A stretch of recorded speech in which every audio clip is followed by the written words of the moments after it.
নমস্কার বন্ধুরা, চলে আসলাম আজকে আবারও একটি নতুন ব্লগ নিয়ে। আপনারা সবাই জানেন আমাদের মন মেজাজটা একটুও ভালো নেই। সকাল বাজে এখন 4:30, অ্যাকচুয়ালি 4:30 না, 20 মিনিট ফাস্ট। আমরা উঠে গেছি, রেডি হচ্ছি এবার এক এক করে। আর এইদিকে আমি রেডি হতে গেছি, এখানে ওর বাবা ওকে রেডি করে দিচ্ছে, প্রিয়াংশুকে। রেডি হয়ে গেছি, এরপরে বেরোবো। বেরিয়ে গেলাম, এবারে হেঁটে হেঁটে যাচ্ছি গেট অবধি। এক একটা লক খুলে বেরোতে হবে, তো একটু সময় লাগবে। আমি ব্যাগটা হাতে নিয়ে নিয়েছি।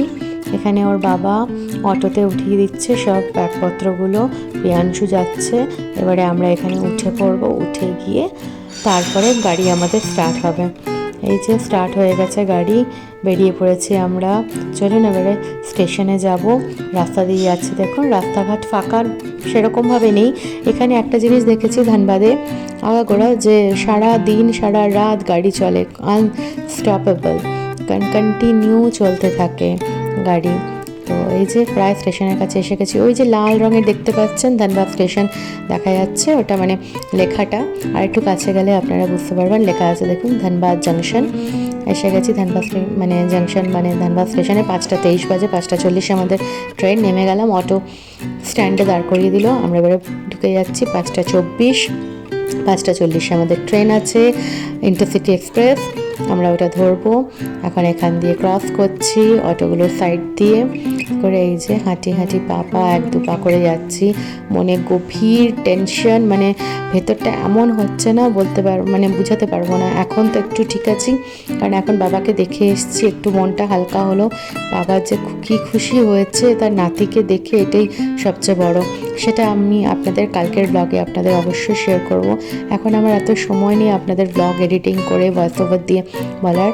যেটুকু পারছি আপনাদের সাথে শেয়ার করছি, এতটুকু বলবো প্লিজ নিজেদের ব্লেসিংসে রাখবেন, প্রেয়ার করবেন যাতে আমার শ্বশুরমশাই সুস্থ হয়ে যায় তাড়াতাড়ি এবং ঘরে ফিরে আসুক, আবার আমাদের সাথে ভালোভাবে থাকুক মানুষটা।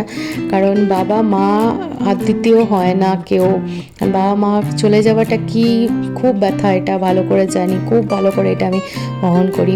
আমি জানি কারোর বাবা মা সারা জীবন থাকে না, কিন্তু কি বলুন তো, আমি চাই যাতে এই জিনিসটা মানে থেকে যাক, বাবা মা সারা জীবনই যাতে থাকে। ভালো লাগে না যে বাবার এত ক্রিটিক্যাল কন্ডিশন, আমি আমার মায়ের সময় ভুগেছি না। আমি চাই আমাদের বাবা আমাদের সাথে ভালোভাবে থাকুক। চলুন, আমাদের ট্রেন ঢুকে গেছে, আমরা সিঁড়ি দিয়ে নেমে গেছি। এবারে এখানে উঠে যাব, এই ট্রেনটা আমরা উঠব। তো আমাদের জায়গায় এইটা তো নয়, এই জায়গাটা নয়, আমাদের এসি আমরা আছে, যে ধানবাদ জাংশন লেখাই আছে আপনারা দেখছেন। এই যে এসি চেয়ার কার, এটা উঠার আছে। তো বারবার দরজাটা বন্ধ হয়ে যাচ্ছে। ওর বাবা বললো না এরকম করে রিস্ক নেবো না, বাবাইকে আমি নিজে কোলে নিয়ে। তো ওরকম হলো না, একসাথে কোলে নিয়ে ঠেলে উঠবে। তারপরে আমিও উঠে পড়বো ট্রেনটাতে। এই যে আমি উঠে গেছি, আমরা সবাই মিলে উঠে গেছি। এবারে সিটে যে যা নিজের সিটে বসে পড়বো। এই যে এখানে ওর বাবা ঘুমিয়ে পড়েছে উঠেই। অ্যাকচুয়ালি আগের দিন জানিনি তো জার্নি করেছে, আর পরের দিন এই আমরা যাচ্ছি। মানে আগের দিন জার্নি করে রাত্রিবেলা 8:20-তে ঘরে ঢুকেছে। তারপরে পরের দিনই আবার ভোর 5:40-এ বেরোলাম, খেয়ে দিয়ে উঠে রওনা। এই দেখুন সূর্যি মামা অল্প অল্প উঠেছে, কি ভালো লাগছে না? আকাশটা পুরো কুয়াশাচ্ছন্ন আছে। একটু চা খেয়ে নিচ্ছি, চা খাওয়ার ইচ্ছে হলো। ট্রেনে একটু চা খাই, কিছু করার নেই, চা না খেলে ভালো লাগছে না, শরীরটা একটু ভালো লাগছে না। তারপর না দেখলাম একটু তাজা চানা, দেখলাম, বললাম চানা খাবো। আর কিছু খাবে? বললাম চানা খাবো। ছিল ব্যাগে কিছু ছিল, তো বাবাইও একটু খেলো, মানে প্রিয়াংশু একটু খেলো, ও খাচ্ছে। মানে আমরা লঙ্কা তো খাই না, কাঁচা লঙ্কাটা নিয়ে নিই। আর ওর বাবা ওই সিটটায় বসলো, বললো বাবা আমি এখানে বসবো, মানে ওর বাবার সিটেও বসলো। তো ওইদিকে সিট ফাঁকা ছিল বলে ওর বাবা বসলো। আমি জিজ্ঞেস করছি কেমন লাগছে চানাটা, খেয়ে বলো। বলছে হ্যাঁ দাঁড়াও বলছি। তো চানাটা বেশ ভালোই লেগেছে, খারাপ লাগেনি।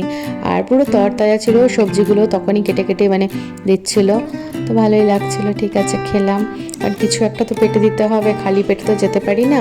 আর প্রিয়াংশুকে একটু কেক খাওয়াবো, তাই ব্যাগ থেকে কেকটা বার করেছি, আমি খাওয়াচ্ছিলাম। তো বাবাই আবার এদিক ওদিক করছিল, আমি দাঁড়াও ভালো করে বসে কেকটা খাও, আগে নিজের খাবারটা খাও, তারপরে তুমি বেরোবে। তোকে আমি কেকটা খাইয়ে নিচ্ছি। যে কেকটা খাওয়ানো হয়ে গেল, এই যে এইবারে নামবো।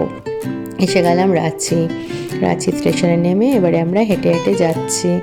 এই যে হাঁটি হাঁটি বাবা, মানে বাঁ দিকে আমাদের ট্রেনটা ছিল, এটা ডান দিক দিয়ে অন্য ট্রেন যাচ্ছে। এরপরে আমরা ওখান থেকে অটো ধরে আমরা যাব হচ্ছে একটা হোটেল নেব, হোটেলে থাকবো। এই যে অটোতে উঠে গেলাম আমরা, আমি আর প্রিয়াংশু, ওদিক দিয়ে ওর বাবা উঠলো। তারপরে যে যাচ্ছে এদিক দিয়ে ক্রস করে। যারা যারা রাঁচি থেকে আমার ব্লগ দেখছেন বুঝতেই পাচ্ছেন কোন জায়গাটা। আমি চিনি না, আমি বলতেও পারবো না কোন জায়গা দিয়ে ক্রস করছি কি না, কারণ আমি যেখানে নয় আমি কি করে বলবো বলুন। মোটমাট এটা station road, I think. Station দিয়ে গিয়ে আমরা স্টে করছি হচ্ছে হারমুতে স্টে করছি। হারমুই তো নাম, আই থিঙ্ক। হ্যাঁ, ওইখানে স্টে করছি। ওখানে একটা হোটেল নিয়েছি, ওখানে স্টে করছি, বাবাকে দেখতে যাচ্ছি। কারণ কি, হোটেলটা বাবার ঠিক হসপিটালটার কাছাকাছি নিয়েছি। 15 মিনিটের মধ্যে আমরা পৌঁছে যাচ্ছি, হেঁটে পথ 15 মিনিটের মধ্যে, মানে কতটা কাছে বুঝতেই পারছেন। এই যে এখন আমি হেঁটে হেঁটে যাচ্ছি হোটেলটার কাছে। অনেকটা রোদও আছে, বেশ ভালো মনে হচ্ছে। সূর্যি মামা একেবারে কাছে এসে গেছে, একেবারে সামনে এসে গেছে সূর্যি মামা। বলছে এই তো আমি রাঁচিতে। এইবারে আমরা আমাদের মানে যেই হোটেলে থাকবো সেইখানের উদ্দেশ্যে যাচ্ছি। ব্লগটা আমি এখানেই কমপ্লিট করলাম। কালকে যেরকম হবে আপনাদের অবশ্যই খবর দেবো বাবার। সবাই প্লিজ নিজেদের প্রেয়ার্সে আমাদের রাখবেন, ব্লেসিংস দেবেন।